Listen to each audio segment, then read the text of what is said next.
రేపు మధ్యాహ్నం 3 గంటలకి ఎలక్షన్ కమిషన్ ప్రెస్ మీట్ ఉండబోతోంది. దానికి సంబంధించిన అప్డేట్స్ ని మనం ఎన్టీవీ స్క్రీన్ మీద చూస్తున్నాం.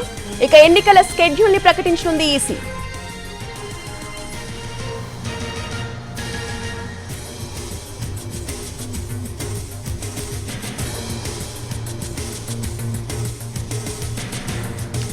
రేపు మధ్యాహ్నం 3 గంటలకు కేంద్ర ఎన్నికల సంఘం ప్రెస్ మీట్ ఉండబోతోంది. ఎన్నికల స్కెడ్యూల్ కి సంబంధించి ప్రకటించనున్నారు ఈసీ.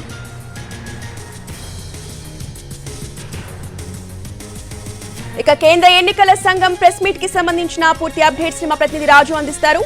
రాజు, రోజా ఇప్పుడే అందినటువంటి బ్రేకింగ్ ప్రకారం రేపు మధ్యాహ్నం 3 గంటలకు ఎన్నికల కమిషన్ ప్రెస్ మీట్ పెట్టబోతుంది. ఈ ప్రెస్ మీట్ ద్వారా ఎన్నికల నిర్వహణకు సంబంధించినటువంటి షెడ్యూల్ ను విడుదల చేస్తుంది. సో దానికి సంబంధించి ఇప్పటికే దేశవ్యాప్తంగా కూడా మొత్తం అన్ని రాష్ట్రాల్లో ఉన్నటువంటి అక్కడ ఉన్నటువంటి ఎన్నికల అధికారులు రాజకీయ పార్టీలతో ప్రత్యేకంగా ఈసీఐ సమావేశాలు నిర్వహించింది. ఎన్నికలకు ఏర్పాట్లన్నీ కూడా పూర్తి చేసింది. ఎక్కడ ఎంత మంది భద్రత అవసరమో, ఎక్కడైతే సురక్షితంగా ఉండేటటువంటి పోలింగ్ కేంద్రాలు లేదంటే గొడవలు జరిగేటటువంటి పోలింగ్ కేంద్రాలు, ఈ విధంగా అన్నిటినీ కూడా పరిశీలించారు. గత వారం 2001 మంది ప్రత్యేకంగా అబ్జర్వర్లతో కూడా ఢిల్లీలో ఒక సమావేశాన్ని నిర్వహించారు.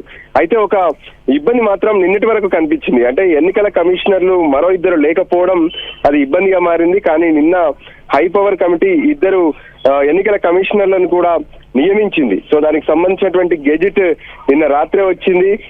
ఏదైతే ఎస్ఎస్ సంధు, దాంతో పాటు జ్ఞానేష్ కుమార్ ఇద్దరిని కొత్తగా ఎన్నికల కమిషనర్ గా నియమించారు.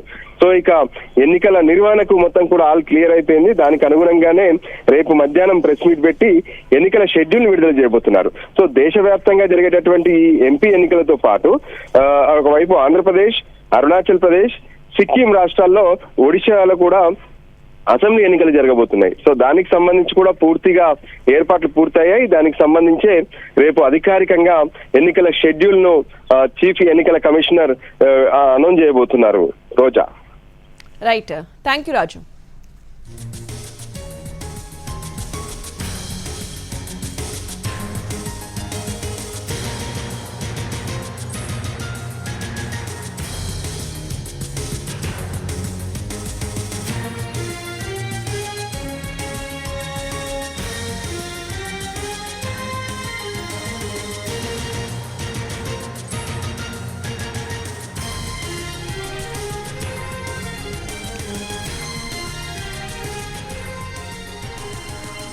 రేపు మధ్యాహ్నం 3 గంటలకు కేంద్ర ఎన్నికల సంఘం ప్రెస్ మీట్ ఉండబోతోంది.